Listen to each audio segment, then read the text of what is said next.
October 8, 1871, Chicago was already burning. While the Great Fire consumed the city above ground, a tunnel crew of 11 men working 60 feet beneath the Chicago River's South Branch kept working. They had been ordered to continue, regardless of what happened on the surface. Their foreman, a man named Clarence Dobbins, who had supervised underground labor contracts for the Chicago Department of Public Works for 9 years, would later describe that night as the only time in his career he gave an order he did not understand and followed it without question. The crew was not clearing blockage. They were not repairing a collapse. They had been sent to a specific section of the tunnel at a specific hour to retrieve something. At 11:47 in the evening, by Dobbins's own account, his crew found it. He could not describe what it was in terms he was comfortable writing down. What he could describe was what it weighed. 3 men could not lift it, where it had been. Sealed behind a section of new brick in a passage that the official construction records showed had not been worked in 14 months, and what happened the next morning. By sunrise, Clarence Dobbins had submitted his resignation in writing to the Department of Public Works. He never worked in underground construction again. He moved his family to Rockford, Illinois, within 6 weeks of that night, and he told his son, one time only, that what his crew pulled out of that tunnel was not something that had fallen in.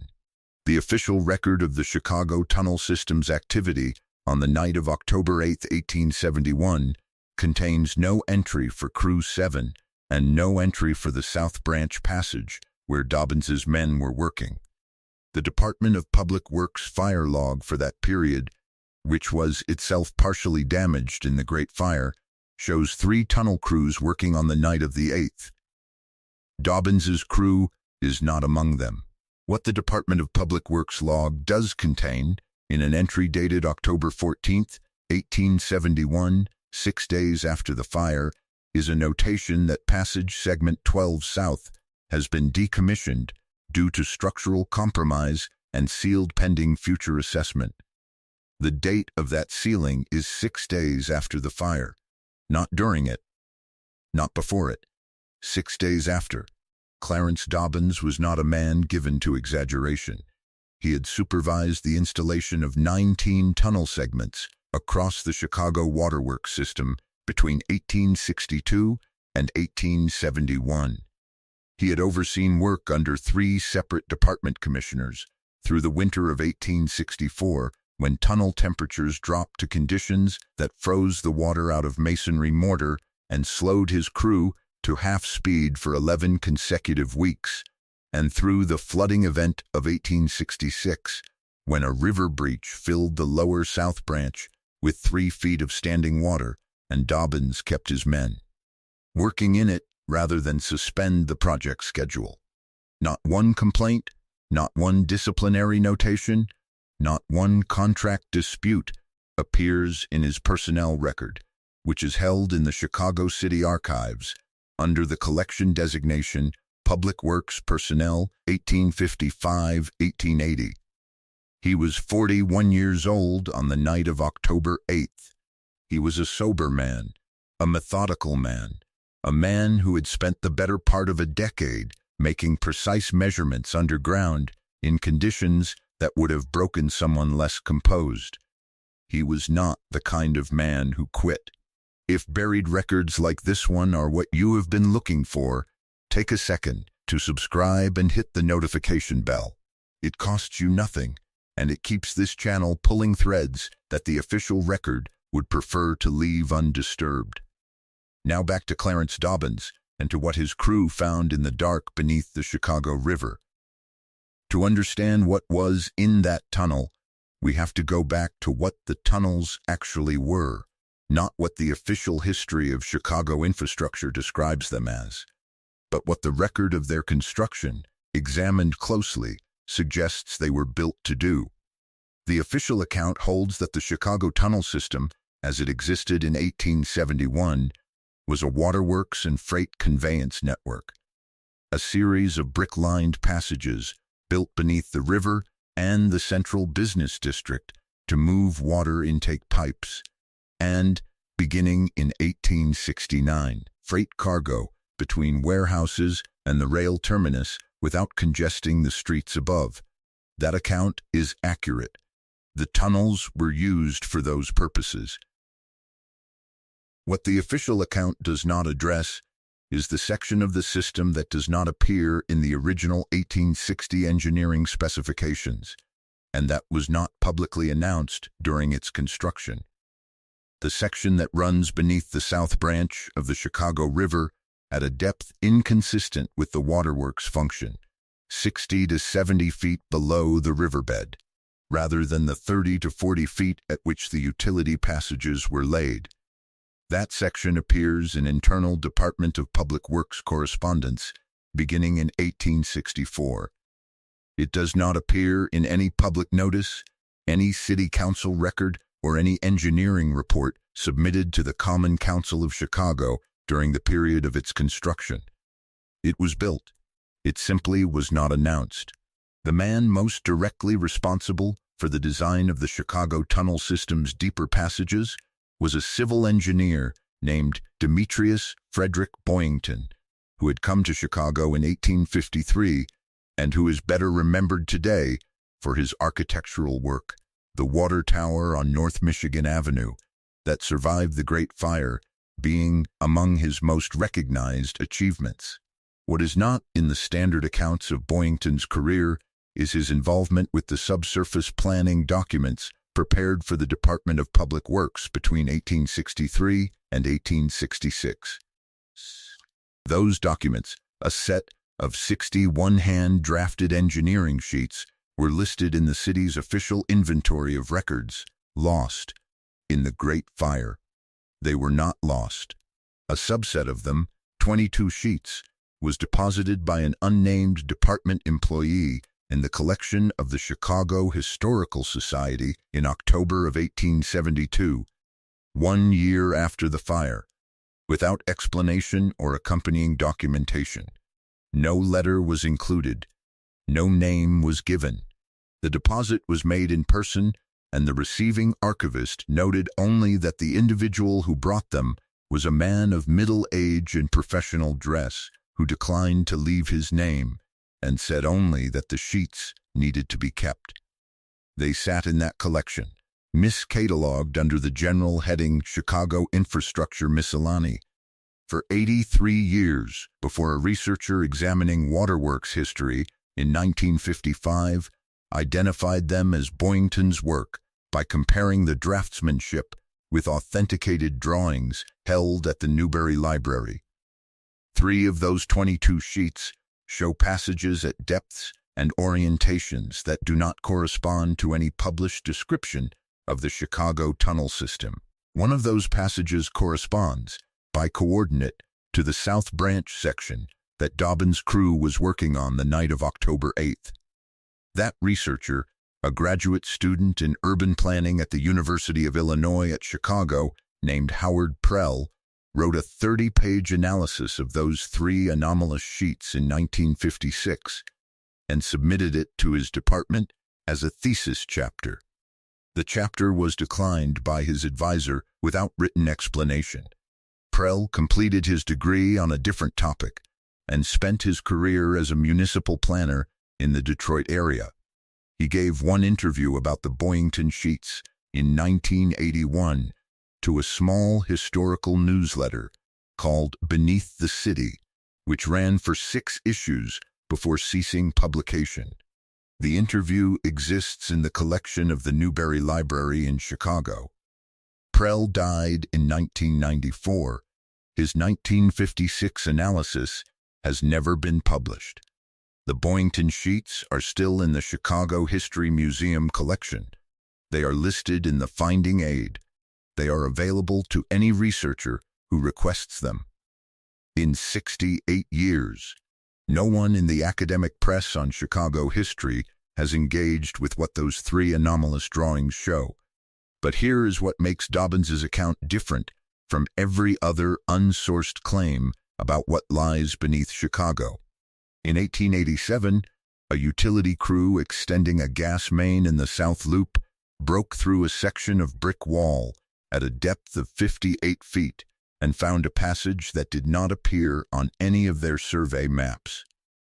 Their crew supervisor, a man named Patrick Sheridan, filed a report with the Chicago Department of Streets and Alleys, not the Department of Public Works, because the relevant authority had been restructured after the fire, describing the passage as constructed of a brick type and mortar composition inconsistent with the waterworks tunnel system he was familiar with, and running in a direction that did not correspond to any utility corridor shown on the city's infrastructure maps.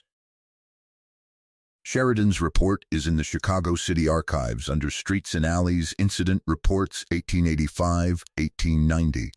It was cited in exactly one published work, a 1923 architectural survey of post-fire Chicago construction, in a single footnote that describes it as a probable misdirected waterworks segment. That characterization does not engage with Sheridan's description of the brick type or the direction of the passage. In 1901, excavation for a building foundation in the vicinity of Wabash Avenue reached a depth of 62 feet and encountered what the excavation foreman described in a handwritten site log now held at the Chicago History Museum as a worked stone floor beneath the brick tunnel lining. Not brick, not concrete, stone, fitted and leveled, extending beyond the visible walls of the excavation in both directions. The excavation foreman was a man named George Tescari, who had been in the construction trade in Chicago for 16 years and who noted in the same log entry that the stone was not limestone, which is the native bedrock of the Chicago Basin, and that its surface had been worked to a smoothness that could not have been achieved by any natural process. The project was completed. The foundation was poured above it. The site log was filed and not referenced again until a museum archivist cataloging the donated papers of the construction company found it in 1969. In 1923, maintenance workers in the freight tunnel system, by then under the management of the Illinois Telephone and Telegraph Company, which had acquired the tunnels for cable conveyance, reported a lateral passage branching from the main freight corridor beneath LaSalle Street that terminated in a chamber their measurements put at 30 feet in diameter. The passage had no entry in the company's tunnel survey map. It had no entry in any prior survey map. The walls of the chamber were, according to the maintenance crew's written report, finished in a manner distinct from the freight tunnel's standard brick construction, smoother, without visible mortar lines, in a material the crew supervisor described as resembling dressed stone rather than fired clay. Their report was marked received by the company's infrastructure superintendent and was not acted upon. The superintendent's name was Francis Muldair. He retired from the company in 1924. His personnel record does not indicate a reason for early retirement. This is not a collection of coincidences. This is a pattern. And every instance of that pattern ends the same way, with a document filed, a passage sealed, and a man who stops talking. The city of Chicago has never adequately addressed the discrepancy between the known construction record of the tunnel system and the passages documented in Boyington's 22 surviving sheets.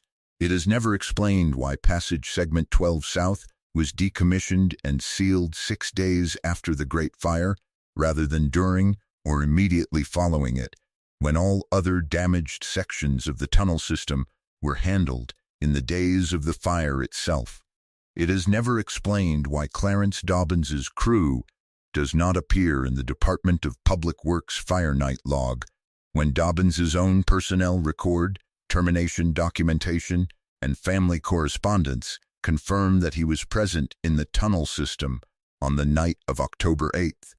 It is never explained why 3 independent encounters with subsurface passages at depths between 58 and 70 feet in 1887, 1901, and 1923 each produced documentation that was filed acknowledged, and then never formally incorporated into the city's understanding of its own underground infrastructure.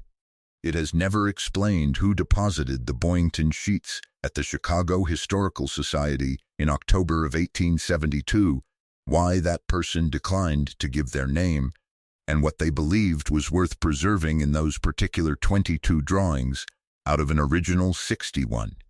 Why was a tunnel crew ordered underground on the worst night in Chicago's history and told to continue working regardless of what happened above them? Why does the decommissioning date for the passage they were working in post date the fire by 6 days? Why did a man with a 9-year unblemished record in underground public works submit his resignation in writing before sunrise and never enter a tunnel again?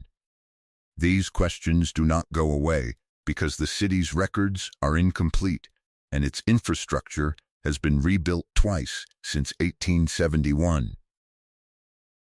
They become more important because of it. For the remaining months of 1871, Clarence Dobbins lived in a rented room in Rockford, while his family stayed in Chicago, settling their affairs. His son, a boy of 14 named Robert Dobbins, kept a diary during those months, and that diary was donated to the Rockford Public Library by Robert's daughter in 1948. It covers the period from October 1871 through March 1872, 41 weeks of a teenage boy's record of a family quietly reorganizing itself around something his father would not name. The diary is 87 pages, written in pencil in a schoolboy hand. Most of it is unremarkable: school lessons, weather, the price of coal that winter. But in 14 of those pages, Robert records fragments of conversations with his father, partial accounts, the kind of thing a 14-year-old writes down because it frightens him, and he has no other way to hold it. The diary does not contain a complete account of what Dobbins told his son. What it contains are pieces: the weight of the object, 3 men and a block and tackle, the condition of the passage where it was found, the new brick that had been laid recently enough that the mortar was still drawing moisture, in a section the official record showed as untouched for 14 months. And one detail that Robert records in a sentence he underlined twice: his father said that the thing had markings on it that were not damage and were not decoration, and that the man from the city who was waiting at the tunnel entrance when the crew came up had looked at those markings for a long time before he told the crew to go home and not discuss the evening with their families. The man from the city was not identified by name in Dobbins's account. He was not in Department of Public Works livery. He had arrived by Dobbins's description before the crew surfaced, meaning he had known they would be coming up and when. Robert Dobbins's diary is in the Rockford Public Library Local History Collection. It has been read by perhaps a dozen researchers in 76 years. It has never been the subject of a published study. The freight tunnels beneath Chicago were decommissioned in 1959. Sections of the network still exist below the loop. They are not open to the public. If you contact the City of Chicago's Department of Transportation and ask about access to the pre-1959 tunnel infrastructure, they will tell you that the remaining sections are sealed for safety reasons and that no historical survey of the deeper passages has been conducted. The Boyington sheets are still at the Chicago History Museum. The 3 anomalous drawings are still in the collection. The coordinates on those drawings still correspond to passages that no official infrastructure map of the city has ever acknowledged.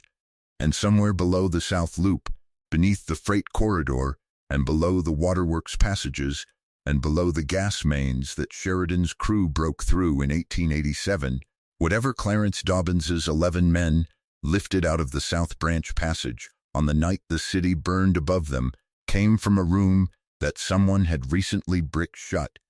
The mortar was still wet. Someone had known they were coming, and someone had been waiting at the surface when they came up. The official history of the Great Chicago Fire tells us that the city was rebuilt from ash and became a model of modern American urban ambition.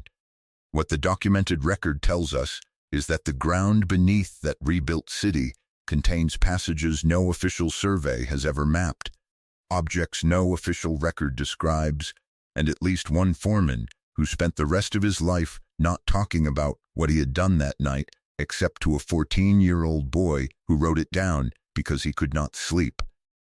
These men were not dreamers. They were laborers and supervisors with documented careers and nothing to gain from fabrication. The buried record is not a mystery. It is a file, and the file is open. If you have made it this far, you already know that buried history does not disappear when cities burn and rebuild above it. It goes deeper. Subscribe and share this with someone who is ready to look down instead of back. Next week, I am tracing the name of the city official who was standing at the tunnel entrance when Dobbins's crew surfaced on the night of October 8th.